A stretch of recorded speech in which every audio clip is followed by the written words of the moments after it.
বাংলাদেশের দক্ষিণ প্রান্তে অবস্থিত কুয়াকাটা, যেখানে সূর্যোদয় এবং সূর্যাস্ত দুটোই উপভোগ করা যায়। ঈদের ছুটির দিনগুলো প্রিয়জনকে নিয়ে ঘুরে আসতে পারেন কুয়াকাটা সমুদ্র সৈকতে। এই ভিডিওতে আপনাদেরকে জানাবো কুয়াকাটা ভ্রমণের সম্পূর্ণ গাইড। কিভাবে যাবেন, কোথায় থাকবেন এবং কি কি দেখতে পারবেন, সবকিছু বিস্তারিত তুলে ধরবো। কোথাও স্কিপ না করে সম্পূর্ণ ভিডিওটি দেখুন, আশা করি ভালো লাগবে।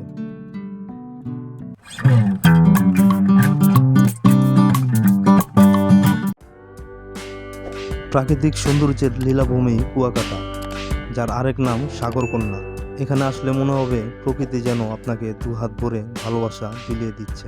ভোরের আলো ফোটার সঙ্গে সঙ্গে কুয়াকাটার সৈকত যেন এক স্বপ্ন রাজ্যে রূপ নেয়। সূর্যোদয়ের এমন দৃশ্য দেখতে হলে আপনাকে খুব ভোরবেলা উঠতে হবে। কুয়াকাটায় ঘোড়ায় চড়া, স্পিড বোট রাইড, কাঁকড়া ধরা এসব মজার অভিজ্ঞতা নিতে পারেন। আর যদি একটু নির্জনতা চান, তাহলে সৈকতের এক কোণে বসে সমুদ্রের ঢেউ উপভোগ করতে পারেন।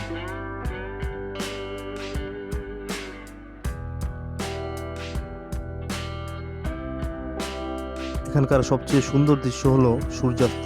সূর্যের শেষ আলো যখন সমুদ্রের জলের প্রতিফলিত হয়, তখন মনে হয় প্রকৃতির এক অবিশ্বাস্য শিল্পকর্মের সামনে দাঁড়িয়ে আছে।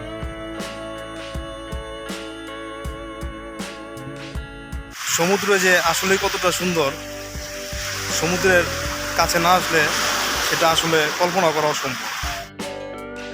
কুয়াকাটার প্রধান আকর্ষণ এর সমুদ্র সৈকত।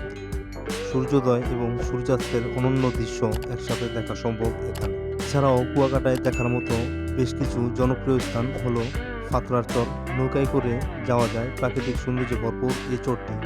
লাল কাঁকড়া দ্বীপ, স্থানীয়ভাবে চেনা যায় চর বিজয় নামে। সৈকতের পাশেই রয়েছে পুরাতন বৌদ্ধ মন্দির। ঐতিহাসিক এবং সাংস্কৃতিক দিক থেকে গুরুত্বপূর্ণ এই বৌদ্ধ মন্দিরটি। গঙ্গামতির চর, এখানেও সূর্যাস্তের অসাধারণ দৃশ্য দেখা যায়। ঢাকা থেকে কুয়াকাটা পৌঁছাতে প্রথমে যেতে হবে বরিশাল বা পটুয়াখালী। সড়ক পথে বাস অথবা লঞ্চে বরিশাল পৌঁছে বাসে করে কুয়াকাটায় যেতে পারেন। ঢাকা থেকে সরাসরি কুয়াকাটা রুটেও AC non AC bus service চালু রয়েছে।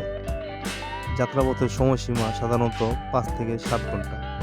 কুয়াকাটায় থাকার জন্য রয়েছে বিভিন্ন ধরনের হোটেল, রিসোর্ট এবং গেস্ট হাউস। বাজেট ফ্রেন্ডলি থেকে শুরু করে প্রিমিয়াম অপশনও পাবেন। কিছু জনপ্রিয় হোটেলের সৈকত বিলাস, সাগর কুটির। আগে থেকে অনলাইন বুকিং করলে সহজে থাকার ব্যবস্থা নিশ্চিত করা যায়। কুয়াকাটা ভ্রমণের সময় অবশ্যই স্থানীয় সামুদ্রিক খাবার ট্রাই করবেন। তাজা ইলিশ, কাঁকড়া এবং শুটকির বিশেষ রান্না এখানে বেশ জনপ্রিয়। সৈকতের পাশেই কিছু রেস্টুরেন্ট পাবেন যেখানে সাশ্রয়ী মূল্যে খাবার পাওয়া যায়। এই বিশাল জলরাশি সত্যি অসম্ভব সুন্দর একটা জায়গা, পটুয়াখালীর কুয়াকাটা সমুদ্র সৈকত।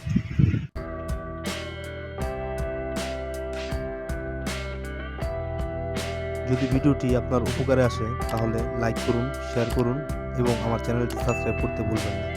নতুন কোনো ভ্রমণ গন্তব্য নিয়ে দেখা হবে পরের ভিডিওতে। সে পর্যন্ত সবাই ভালো থাকবেন।